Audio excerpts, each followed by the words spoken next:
Assalamualaikum warahmatullahi wabarakatuh. Di sini kami dari kelompok 9 akan mempresentasikan materi mengenai kebijakan umum pendidikan nasional.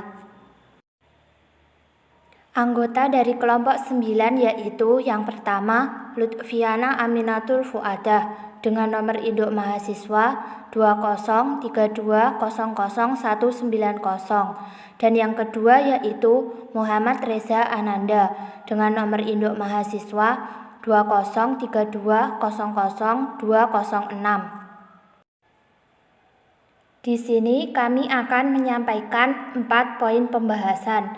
Yang pertama yaitu kebijakan umum pendidikan nasional. Yang kedua yaitu jenis-jenis lembaga pendidikan. Yang ketiga yaitu struktur tata organisasi pendidikan nasional. Dan yang keempat yaitu budaya organisasi di Kemendiknas dan Kemenak RI. Baik, untuk poin pembahasan yang pertama yaitu kebijakan umum pendidikan nasional. Yang pertama yaitu pengertian kebijakan umum pendidikan nasional. Kebijakan umum pendidikan nasional merupakan suatu kebijakan pendidikan yang dibuat dan ditujukan untuk mencapai tujuan pembangunan negara dan bangsa di bidang pendidikan. Yang kedua yaitu fungsi kebijakan umum pendidikan nasional. Kebijakan umum pendidikan nasional memiliki fungsi yaitu sebagai sebuah kebijakan yang dibuat untuk menjadi pedoman dalam bertindak mengarahkan kegiatan dalam pendidikan dengan maksud untuk mencapai tujuan seperti yang telah diharapkan. Dengan kata lain, kebijakan umum pendidikan nasional secara garis umumnya memiliki fungsi yaitu dijadikan sebagai pedoman untuk bertindak dalam pengambilan keputusan pada semua jenjang pendidikan. Yang ketiga yaitu karakteristik kebijakan umum pendidikan nasional. Yang pertama yaitu memiliki tujuan pendidikan. Yang kedua yaitu memenuhi aspek legal formal. Yang ketiga yaitu memiliki konsep operasional. Yang keempat yaitu dibuat oleh yang berwenang. Yang kelima yaitu dapat dievaluasi. Yang keenam yaitu memiliki sistematika. Untuk poin pembahasan yang kedua yaitu mengenai jenis-jenis lembaga pendidikan. Lembaga pendidikan yang ada di Indonesia dibagi menjadi 3 jenis, yaitu diantaranya yang pertama, lembaga pendidikan formal.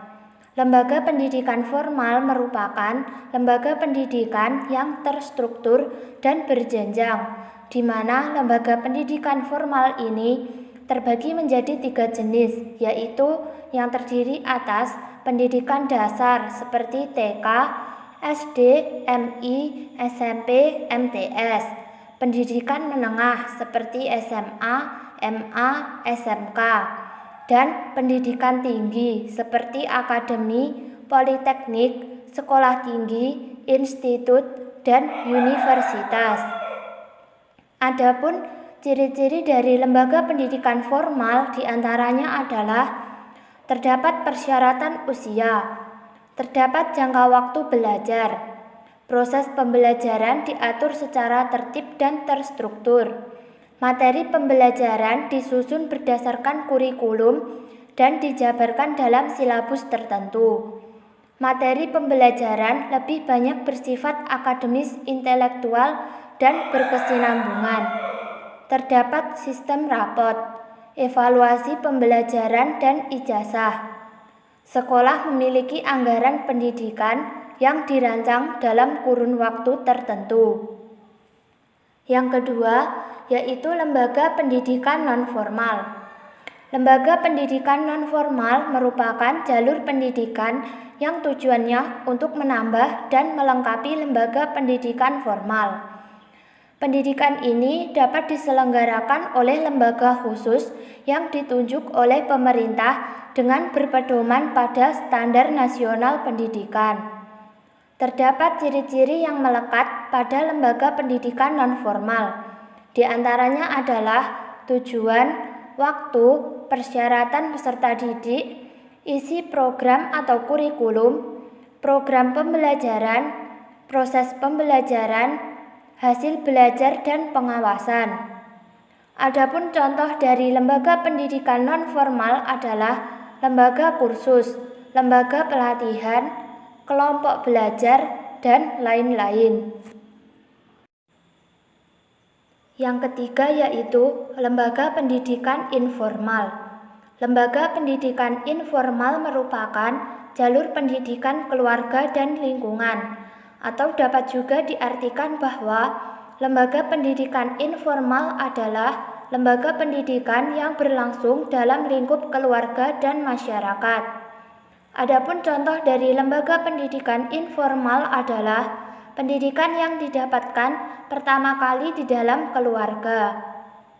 Baik, untuk pembahasan yang selanjutnya akan disampaikan oleh Mas Muhammad Reza Ananda.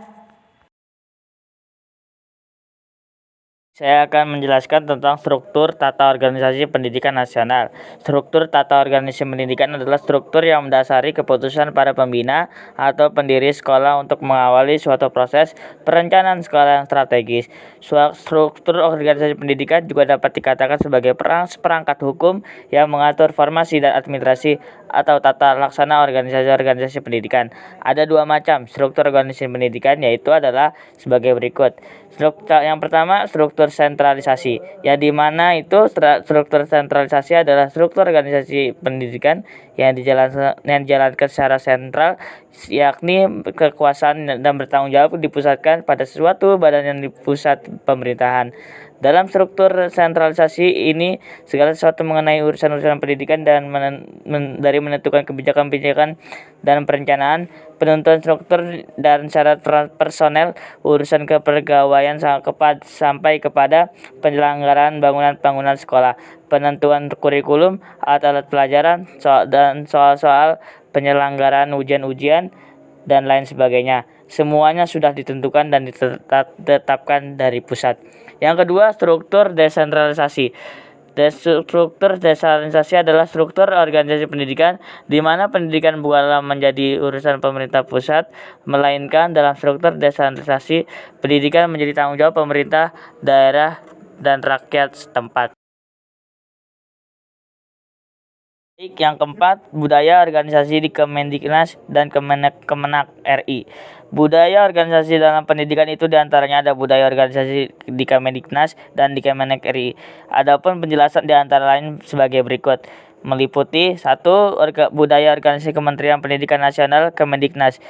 Budaya organisasi Kementerian Pendidikan Nasional Kemendiknas adalah sebuah tata nilai yang akan menyatukan hati dan pikiran seluruh pegawai dalam usaha mewujudkan layanan prima pendidikan, yaitu amanah, profesional, visioner, demokratis, instruktif, dan berkeadilan.